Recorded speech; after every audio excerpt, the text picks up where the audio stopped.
My mom. My mom is unconscious in the bathtub. Can you come right away? Two young girls sobbed as they called the police. When the police arrived, they found the woman had already passed away. Initially, everyone thought it was just a tragic accident.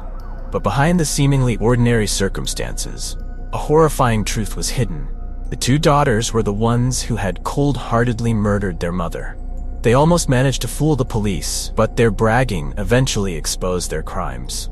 You are watching a true story. Join us as we uncover dark secrets and thrilling details you've never heard before. Don't forget to like and subscribe to our channel to explore today's story with us. Mississauga, the third largest city in Ontario, Canada. Around 10:30 p.m. on January 18, 2003, the police received an emergency call reporting an accident in a bathtub. They rushed to the scene immediately. In the second-floor bathroom of the home, a woman was found motionless in the bathtub. The water was icy cold, and the victim's body showed no signs of life.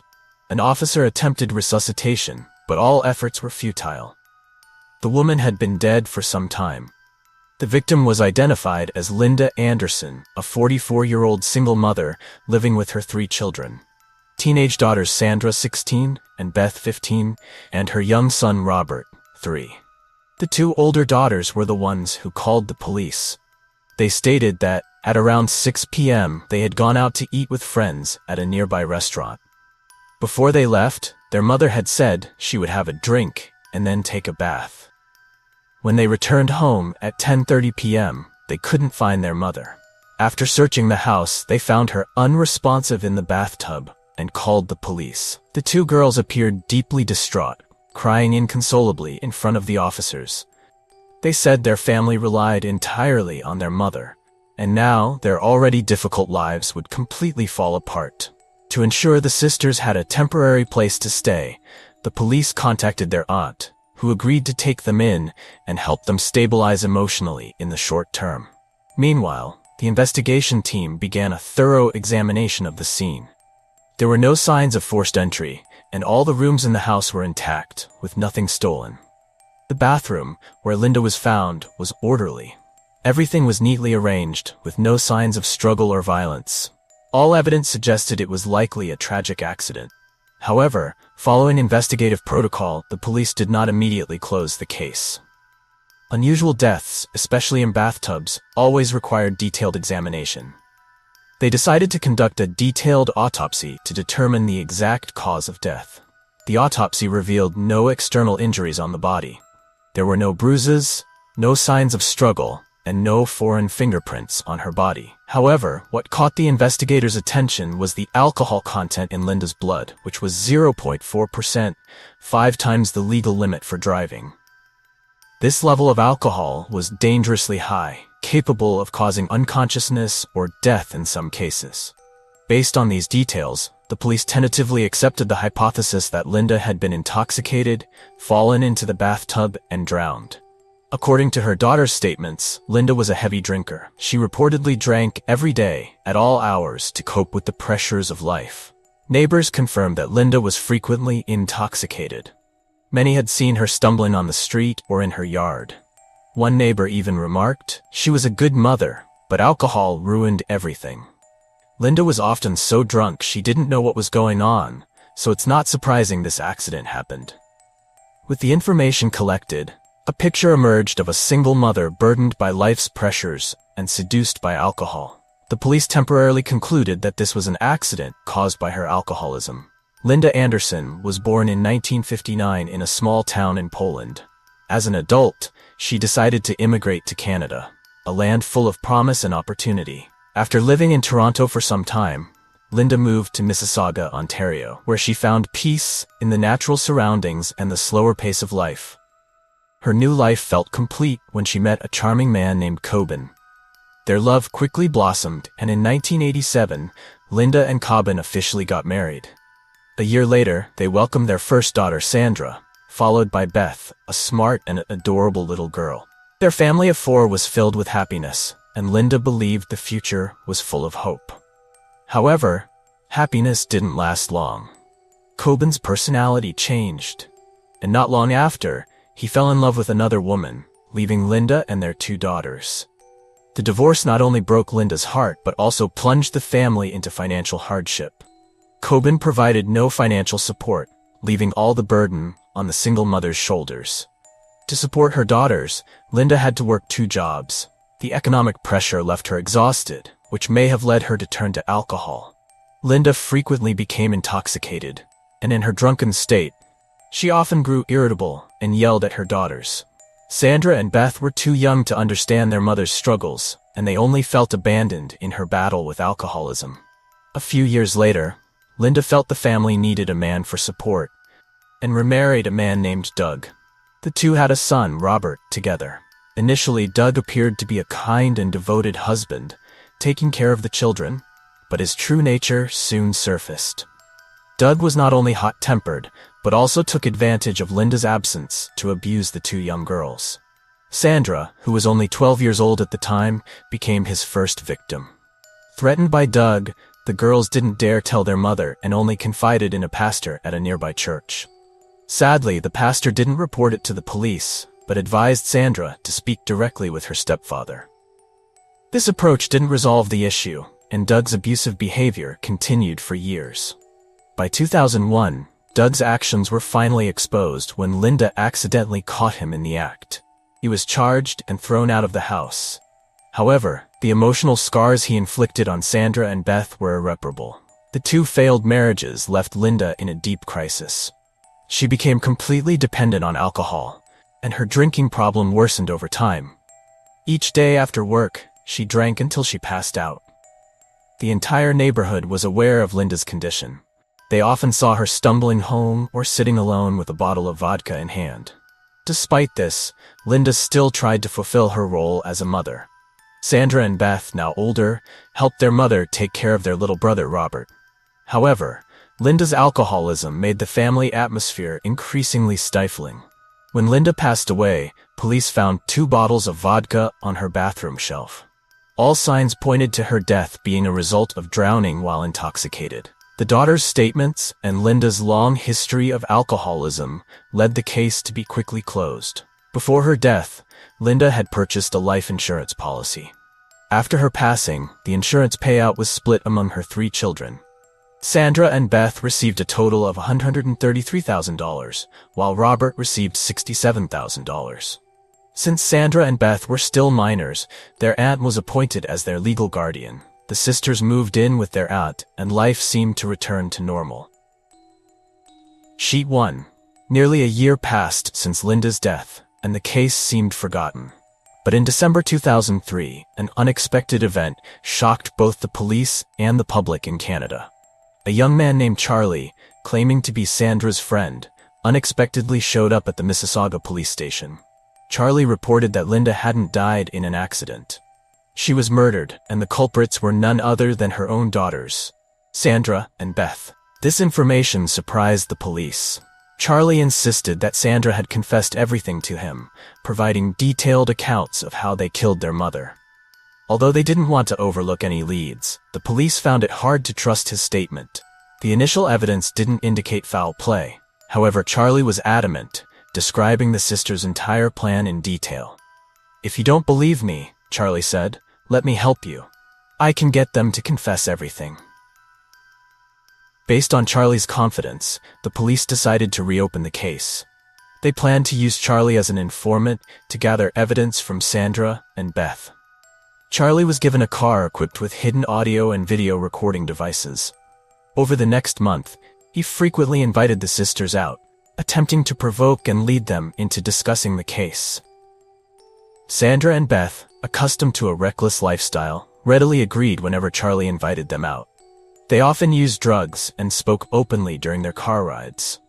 During one outing, when Charlie deliberately brought up Linda's death, Sandra not only confessed, but also detailed how they executed the murder. Beth laughed loudly, saying they had fooled the entire world.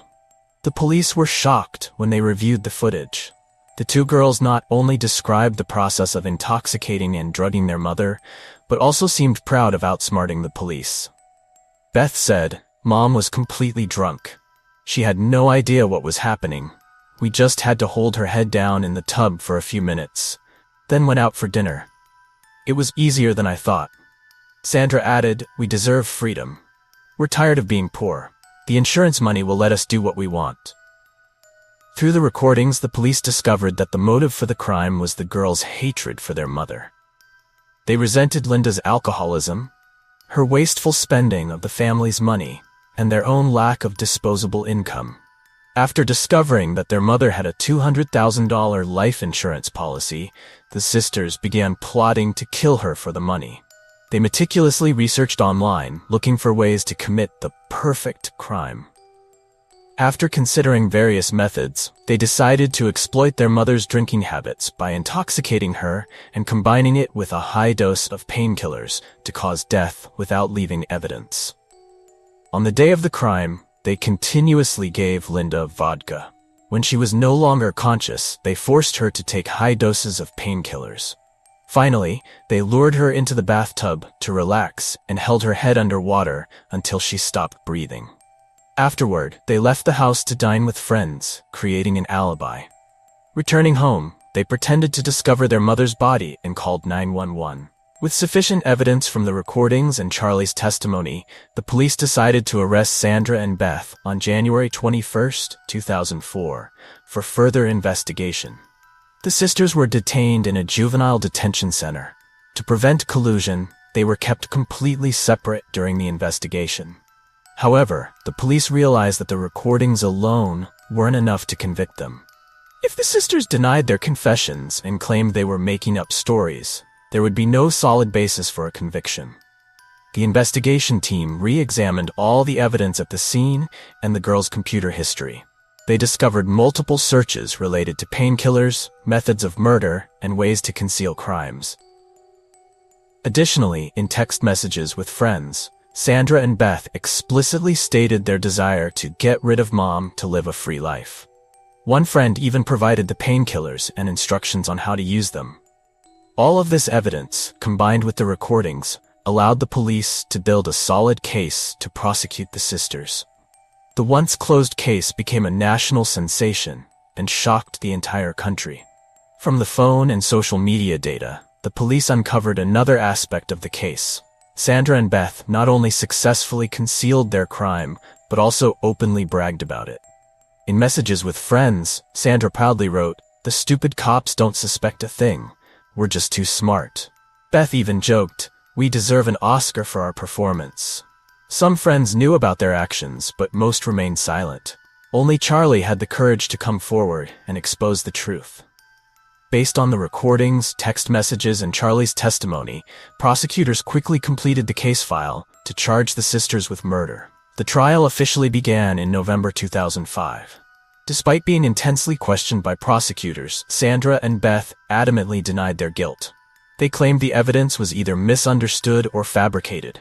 However, during a separate interrogation, Sandra couldn't withstand the psychological pressure and eventually confessed to the entire crime, detailing every step they took. Sandra admitted that they had made their mother drink until she was completely intoxicated. Then, they gave her a large dose of painkillers to slow her heartbeat and damage her liver. When she could no longer resist, Sandra put on gloves and held her mother's head underwater in the bathtub until she completely lost consciousness. Beth, confronted with her sister's confession, also admitted to being part of the plan from the beginning. She stated that after the crime, they left the house to dine with friends as an alibi before returning to pretend to discover their mother's death. In court, prosecutors emphasized that the girls' motive was nothing but greed. They wanted to escape poverty and spend the insurance money to live a luxurious life. The judge declared, Linda was a mother who worked tirelessly to support her children under difficult circumstances. It's heartbreaking that this loving mother was brutally murdered by the very children she cared for the most. After multiple hearings and irrefutable evidence, the court convicted Sandra and Beth of first-degree murder. However, since both were under 18 at the time of the crime, they were tried under Canada's Youth Criminal Justice Act. The maximum sentence they faced was 15 years, but in reality, they only served 6 years in prison and were moved to a social reintegration center for the following 4 years. The insurance money previously paid to the sisters was ordered to be reclaimed by the court. However, most of it had already been spent, leaving only $48,000. This remaining amount was subsequently given to Robert, Linda's youngest son. The male student who supplied the painkillers to Sandra and Beth was also convicted of being an accomplice and sentenced to 8 months in prison after pleading guilty. In a media interview, Sandra admitted that her childhood was filled with suffering. From age 12, she had been abused by her stepfather, Doug. No one helped her escape that nightmare. After Doug left, her mother's alcoholism destroyed her hope for a family. "I hated Mom because she didn't protect us. But I didn't know I'd have to live with this regret for the rest of my life," Sandra said through tears. After serving their sentences, Sandra and Beth's identities were legally protected under Canadian law, so the names you've heard in this video are pseudonyms.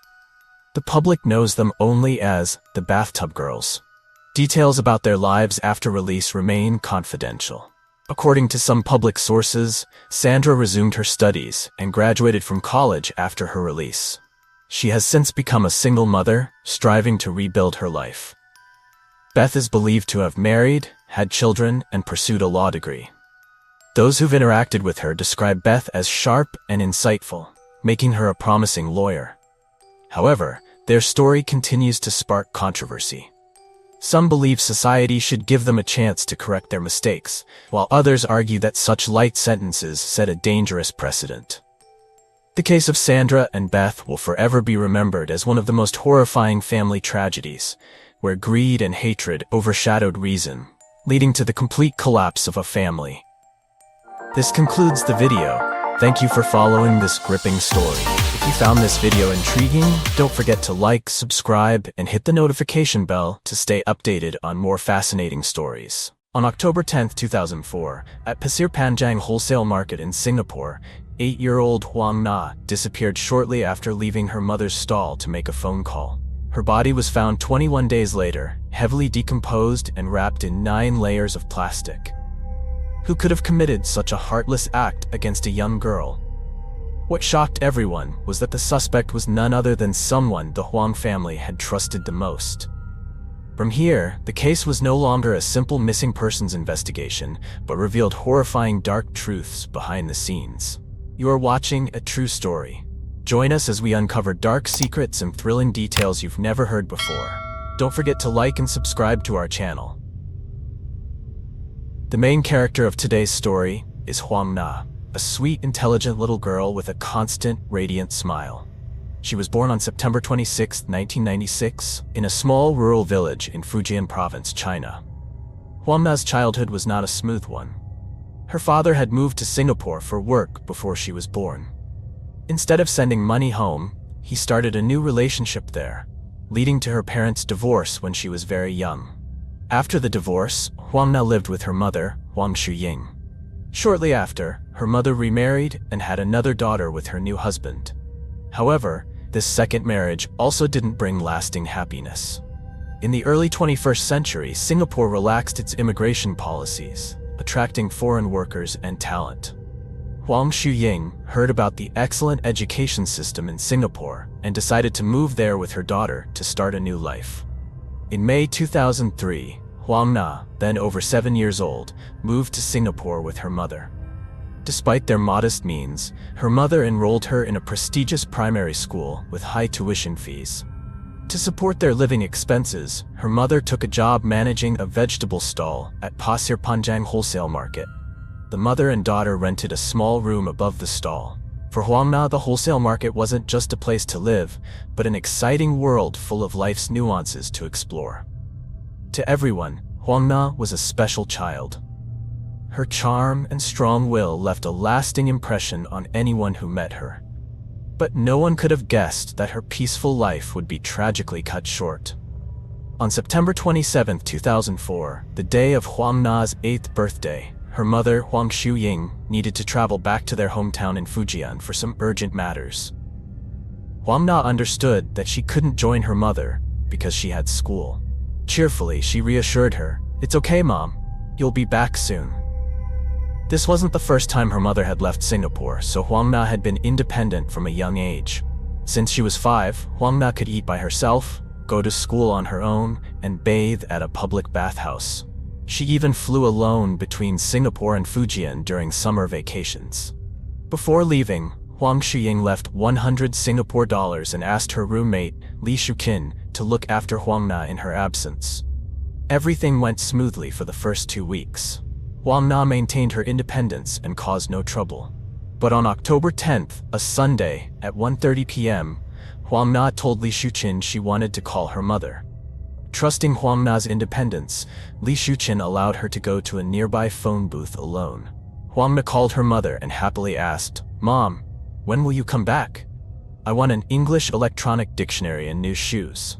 On the other end, Huang Shuying gently reminded her daughter, "Take good care of yourself. I'll be back soon with your gifts."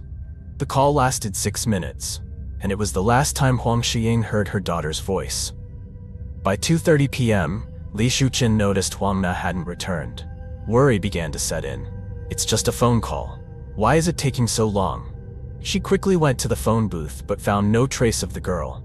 Li Shuqin searched everywhere for Huang Na, from the wholesale market to her school and familiar streets, but couldn't find her. That afternoon and evening, she enlisted others to help, but all efforts were in vain. At 10:20 p.m., with no other option, Li Shuqin reported Huang Na missing to the police and informed her mother. Huang Shuying received the devastating news. Without hesitation, she canceled all her commitments and flew back to Singapore that very night. Singapore police quickly launched an investigation. Huang Na's disappearance shocked everyone. An 8-year-old girl vanished without a trace in one of Southeast Asia's safest countries. It was unbelievable. Furthermore, vendors at the wholesale market described Huang Shuying and her daughter Huang Na as kind and friendly, with no conflicts or enemies. The police quickly ruled out revenge as a motive. Huang Na was independent and familiar with the area around the wholesale market. The possibility of her getting lost was almost zero. The most likely scenario was that she encountered a criminal. Witnesses at the wholesale market reported that Huang Na seemed to have been with Chuo Lian Hao, a packing worker who often played with her.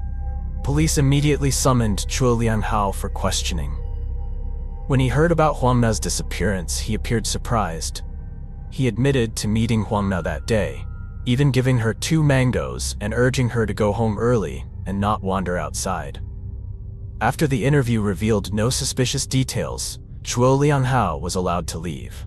2 days later, Huang Shuying returned to Singapore.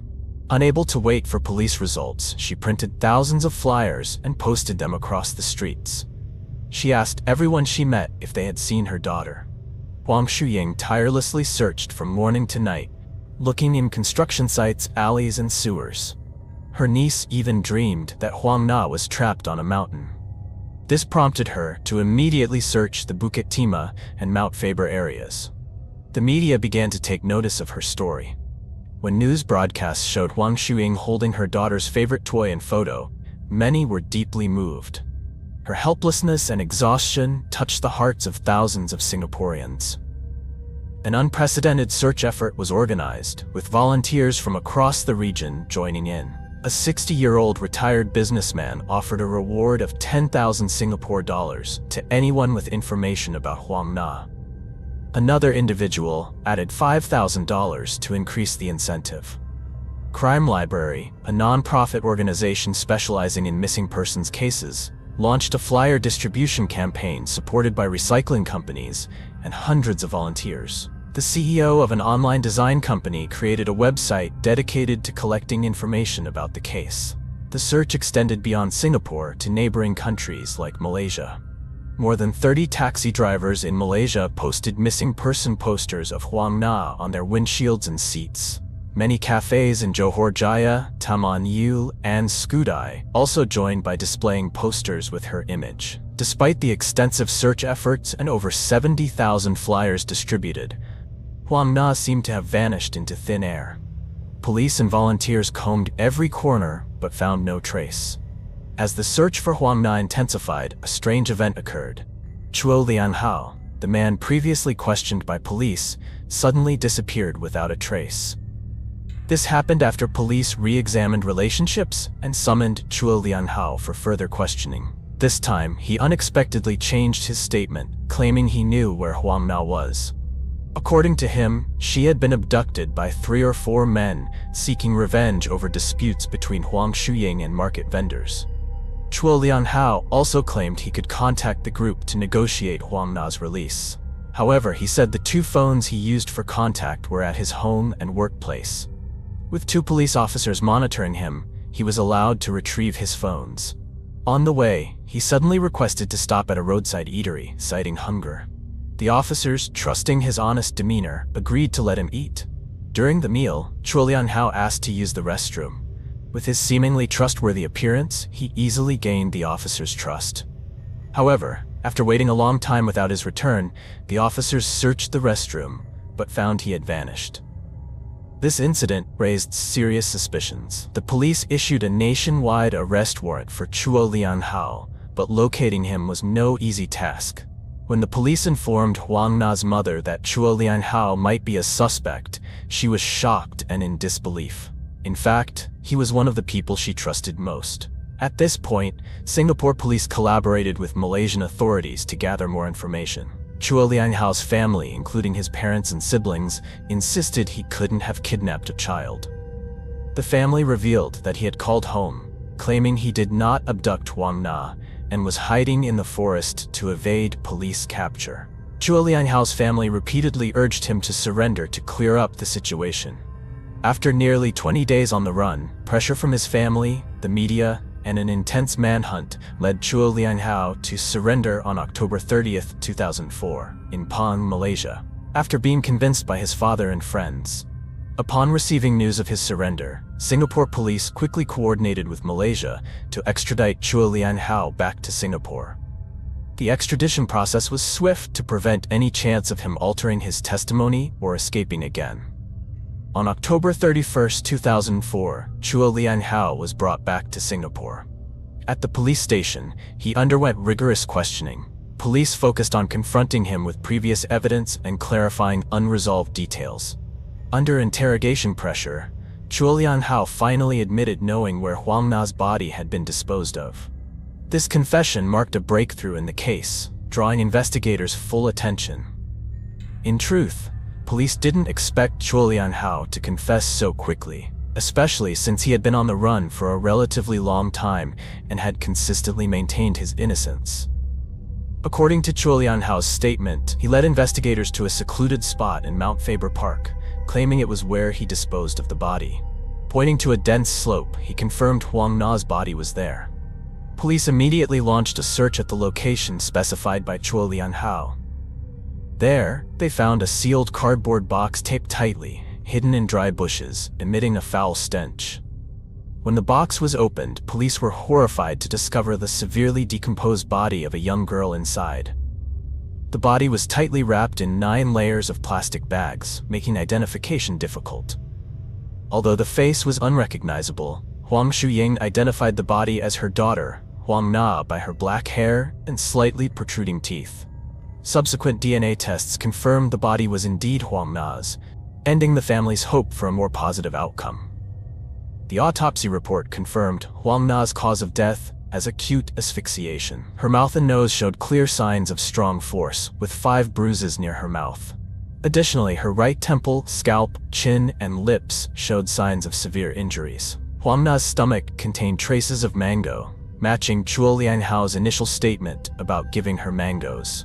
However, the bruises and signs of assault clarified the extent of the perpetrator's cruelty, shifting the case from an accident to murder. Chuo Lianhao claimed it was an accident. He said that after Huang Na finished her phone call, he led her to a storage room on the 15th floor of the distribution center to play hide and seek. To make it harder, he tied her hands and feet and turned off the lights. According to him, a loud noise suddenly occurred. When he turned on the lights, he found Huang Na lying motionless on the floor, blood oozing from her mouth and her body convulsing. Panicking, he recalled a movie scene where hitting the neck could revive someone, so he used the back of his hand to strike her neck 3 times. When Huang Na still didn't wake up, Chuo Lianhao desperately kicked her body. Realizing she wouldn't survive, he panicked and decided to stage the scene to mislead the investigation. He tore Huang Na's clothes, staging it to appear as if she'd been assaulted, hoping this would rule him out as a suspect. He maintained he had no intention of killing her. Police searched the storage room identified by Chuo Lianghao. It was a room on the 15th floor used for storing goods. There, they found Huang Na's hair, bloodstains, a cigarette butt with Chuo Lianghao's DNA, and tape with his fingerprints. With the collected evidence, police confirmed the storage room as the primary crime scene. The traces indicated that the assault took place there before Huang Na's body was disposed of. After compiling their case, Chuo Lianghao's trial commenced on May 11, 2005, at Singapore's High Court. Prosecutors argued that Chuo Lianghao not only killed Huang Na cruelly, but also carefully planned to conceal his crime. They pointed out that he lured Huang Na to the storage room, tied her hands and feet, carried out violent actions, and then wrapped her body in 9 layers of plastic bags before disposing of it in the park. Defense attorney Anand, a renowned lawyer in Singapore, argued that his client lacked the mental capacity to be held criminally responsible. He highlighted that, based on the autopsy report, there was no conclusive evidence proving that Chuo Lianghao caused the death. Psychiatrist Noel Lennon testified that Chuo Lianghao exhibited signs of schizophrenia, with 3 key symptoms: severe psychosis, emotional numbness, and paranoia. His claim about 3 or 4 men kidnapping Huang Na was cited as evidence of his delusions. Chuo Lianghao's family also reported unusual behaviors, such as laughing to himself or shouting without reason. Chuo Lianghao's constant smile was described as unnatural, indicative of someone suffering from mental illness. Prosecutors argued that Chuo Lianghao's careful handling of the body, wrapping it tightly in 9 layers of plastic, choosing a remote location for disposal, and deliberately working under the cover of night, was not the behavior of someone mentally out of control. Furthermore, his calculated escape from police, including using a pass to cross into Malaysia, demonstrated cunning and composure, contradicting claims of mental incapacity. The trial was tense as the defense argued that Chuo Lianghao was a victim of mental illness, while prosecutors emphasized evidence showing his full awareness of his actions. Finally, on August 27, 2005, after several days of deliberation, the judge declared Chuo Lianghao guilty of premeditated murder and sentenced him to death by hanging. However, Chuo Lianghao's family rejected the verdict and filed an appeal to the High Court. In January 2006, the appeal trial took place. One of 3 judges suggested that the charge of causing death by intentional injury might be more appropriate. However, the other 2 judges dismissed this view, upholding the death sentence by a 2-to-1 decision. Chuo Lianghao's family launched a petition campaign seeking a presidential pardon, collecting over 35,000 signatures in 4 months, sparking public debate. After 8 months of consideration, Singapore's president rejected the clemency plea. On November 3, 2006, Chuo Lianghao was executed by hanging at Changi Prison. Before his execution, he was photographed one last time in new clothes brought by his family. Huang Na's funeral was held with over 1,000 attendees, including strangers who had never met her. Her coffin was adorned with flowers and her favorite toys, including Hello Kitty plushies. The procession passed places she loved during her lifetime. Although the case was closed, public opinion remained divided. Some supported the court's decision, while others argued that Chuo Lianghao did not deserve the death penalty.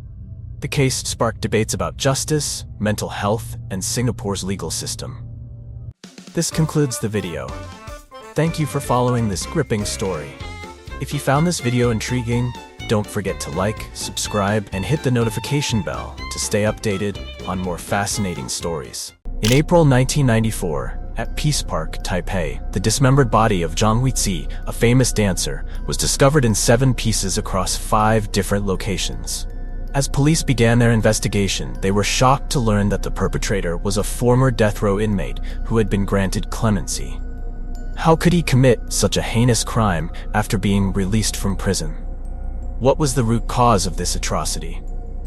The scattered body parts made this case exceedingly challenging from the outset.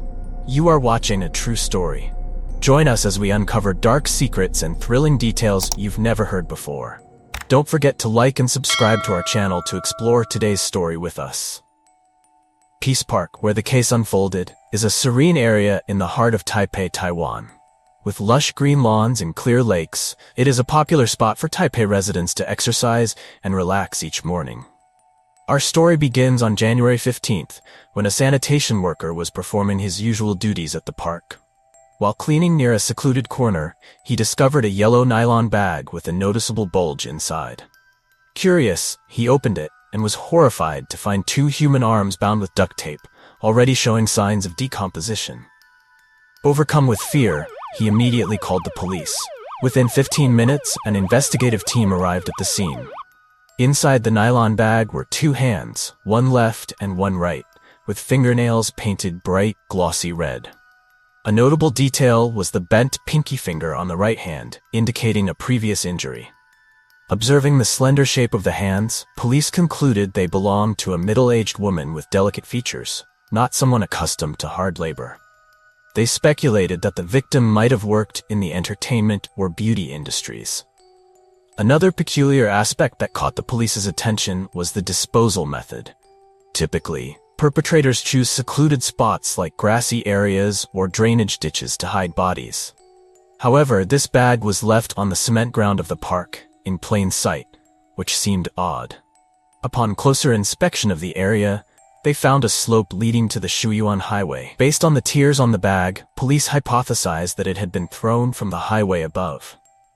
To verify this, the police conducted a field test by throwing a similar bag from the highway and examining the tears, which matched those on the discovered bag.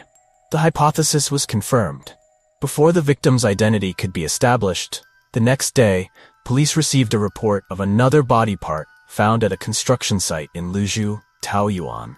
A construction worker discovered a torso from the chest upward, discarded near a drainage ditch, causing widespread alarm. Both body parts were quickly transported to Taipei for forensic examination. Were these incidents related or separate cases? The close timing led investigators to suspect they belonged to the same victim. At the time, DNA analysis techniques in Taiwan were underdeveloped. Forensics had to rely on expertise and experience to analyze the body parts. Examination results showed that the cuts on the torso and arms matched perfectly, confirming they belonged to the same individual. The victim was identified as female, with time of death estimated to be 1 to 2 days before discovery, though details were still scarce. To uncover her identity, police released images of the hands and the distinctive bent pinky through media outlets, hoping for public assistance. They described the victim as approximately 35 years old, 1.60 meters tall, with bright red nail polish and a bent pinky finger on her right hand from an old injury. When the information spread, a man surnamed Zheng from Luzhou County contacted the police the next day. He claimed the victim might be his sworn sister, Zhang Huixi. His family had recently reported her missing, and the detail about the bent finger matched his sister's characteristics. However, police couldn't rely solely on preliminary identification. They visited Zhang Huiqi's home to collect fingerprint samples from personal items such as door handles, drinking glasses, and a plastic lunchbox. A complete fingerprint was found on the lunchbox lid. Comparing the fingerprint from the lunchbox with those on the hands found in Peace Park, police confirmed a perfect match. The victim was officially identified as Zhang Huixi, a renowned dancer working at the Singapore nightclub in Taipei. For context, the Singapore nightclub was one of the most vibrant entertainment venues of the time, employing over 600 carefully selected female staff members. Zhang Huixi was a young, beautiful, and well-known dancer at the nightclub. Her life was surrounded by complex relationships, from wealthy clients to overlapping romances. Her sworn brother, Zheng, provided a crucial clue. The last time he saw Zhang Huixi was when he dropped her off at the Huatai Hotel on Linshan North Road. According to Zheng, she entered a black car driven by a businessman who had invited her to discuss purchasing jewelry. After that, she disappeared. Police determined that the black car and the businessman's identity were key to solving the case. They began combing through all related data to track this individual.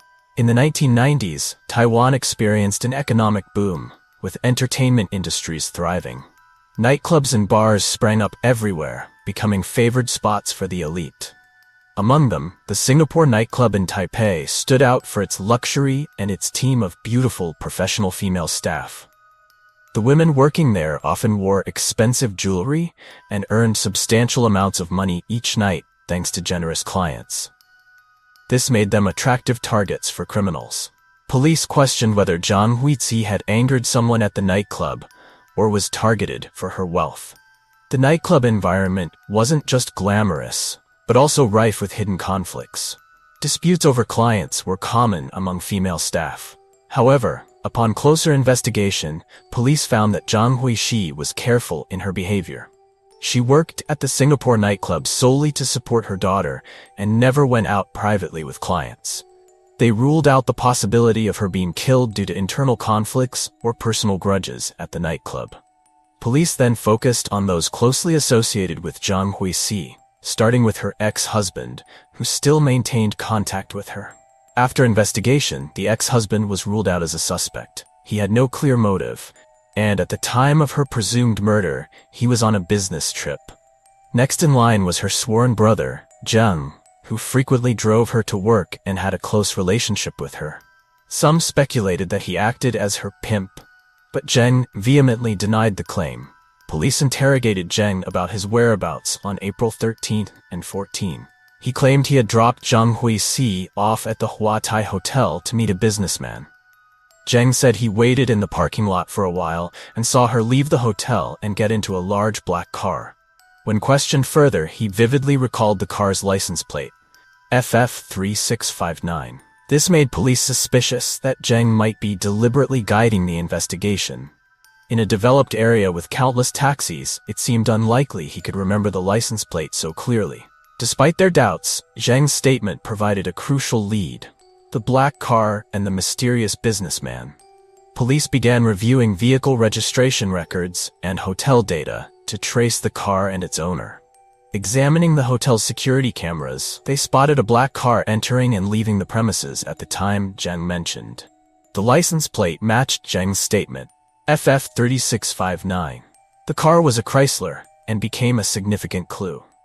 Police quickly pursued information about the vehicle. Through the car rental company, police discovered the black Chrysler was rented by a man named Fang Jinyi. Investigating his background, they found he was a dangerous criminal, previously sentenced to death for robbery and rape, but had his sentence commuted. Suspecting Fang Jinyi was the perpetrator, police split into two teams, one to track down Fang in the car, and the other to investigate his connection to Zhang Huixi at the Singapore nightclub. At the nightclub, staff revealed that Fang often dressed elegantly and posed as a jewelry trader to charm women. However, he hadn't returned to the nightclub since the night of Zhang's disappearance. Police focused on the Chrysler. According to the rental contract, Fang was supposed to return the car on April 18th. Officers set up surveillance around the rental company, but didn't see him. Police speculated that Fang might have intentionally avoided returning the car, knowing they were looking for him. As a last resort, they increased patrols in the Chengde Road area near the rental company. There, an officer spotted the black Chrysler driving by. The car was immediately stopped, and the driver turned out to be Fang Jinyi. Fang was brought in for questioning. When asked about his activities on the night he met Zhang Huixi, Fang admitted to renting the car but claimed he had lent it to a friend. This friend later told him that everything had been taken care of. Fang's vague statement raised suspicions. He couldn't recall the name or details of the friend he mentioned, suggesting he was fabricating the story. Fang then changed his story, claiming he had driven a woman named Xiaoqing to Tamsui for dinner that evening, not Zhang Huixi. His contradictory statements further supported suspicions of deceit. During the interrogation, police found a gold necklace and a pawn shop receipt in Fang's possession. These became new leads in the investigation. To gather more information, police requested a warrant to search Fang Jinyi's home, hoping to uncover answers about the Zhang Huixi case. The search warrant was quickly approved. At Fang's home, police found the bathroom meticulously cleaned, clearly recently scrubbed. On the floor, they discovered a roll of yellow tape identical to the one found at Peace Park, where the victim's arms were discovered. When questioning the building manager about Fang, the manager revealed seeing him carrying several black bags out of the building over multiple trips a few days earlier, raising suspicions. This led police to suspect that Fang had dismembered Zhang Huixi's body at his home. Upon examining the Chrysler he rented, police found bloodstains on the back seat. When questioned, Fang claimed the blood belonged to a girl he had previously given a ride to, who accidentally cut her hand while opening the door. However, tests revealed the blood type matched the victim, Zhang Huixi, whose blood type was A. Using luminol, police checked Fang's home and detected chemical reactions for blood in the sink, drain, and bathroom floor. These clues strongly indicated that Fang had attempted to wash away bloodstains in his home. Under mounting evidence, Fang stopped fabricating stories and confessed to the crime, finally shedding light on the case. Fang admitted that on April 13th, he brought Zhang Huixi to his home, intending to have an intimate encounter. However, after they were together, a dispute over money ensued, during which Fang struck her unconscious. At that moment, Zhang Huixi was still alive. When she regained consciousness and attacked Fang, he retaliated by strangling her until she died. Fang initially planned to wrap the body in a blanket to dispose of it. However, fearing discovery during transport, he decided to dismember her. After purchasing saws and tape, Fang dismembered the body in his bathroom, dividing it into 7 parts. Fang admitted to discarding the upper torso at a construction site in Taoyuan, the arms at Peace Park, and other parts in various locations, including Shiji Cemetery, Jade Bay Beach, and the Shiji Highway. Based on this information, police organized a search for the remaining body parts.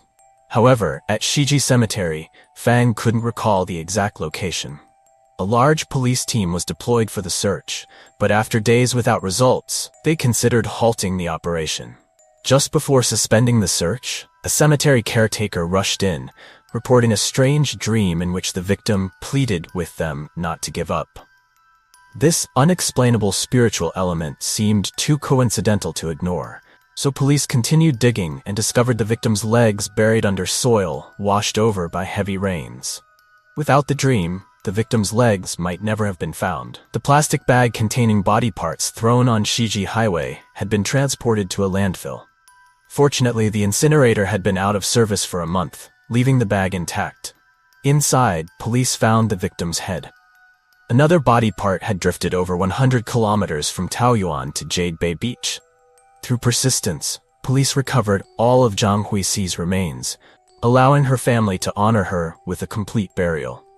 Despite Fang's arrest, police were stunned by the series of uncanny coincidences in the investigation, from Zhang's clear recollection of the license plate to the recovered remains. Some believed an invisible force guided them to the truth. Thanks to the tireless efforts of police, all parts of Zhang Huixi's body were eventually found, enabling her family to lay her to rest with dignity and closure. During the investigation, Fang Jinyi's dark past came to light. He began committing crimes at age 20, primarily robbing and attacking women working in nightclubs, who often carried valuable jewelry and cash. Fang was sentenced to death in the 1980s for robbery and rape. However, his sentence was commuted to life imprisonment, and he was released in the early 1990s after serving 15 years. Soon after his release, Fang returned to crime, posing as a businessman and frequenting nightclubs with a polished appearance. He targeted young women, luring them out to rob them of their money and valuables. Many victims were also physically assaulted by him. Zhang Huixi, a famous dancer in Taipei, became Fang's next victim. Her gruesome murder underscored Fang's brutality and habitual recidivism. After his arrest and trial, Fang Jinyi was sentenced to death in 2005. However, the case dragged on for 11 years with numerous complex hearings. Judges returned the case for review 6 times, but all trials ultimately reaffirmed the death sentence. At that time, Taiwan saw a rising movement opposing the death penalty, delaying Fang's execution. Fang refused to accept his sentence and used every means to delay execution, claiming he was coerced into confessing and falsely alleging knowledge of unresolved cases to mislead investigators. After multiple interrogations, judges concluded that Fang was merely stalling for time. His claims were deemed entirely fabricated, consistent with his prior behavior.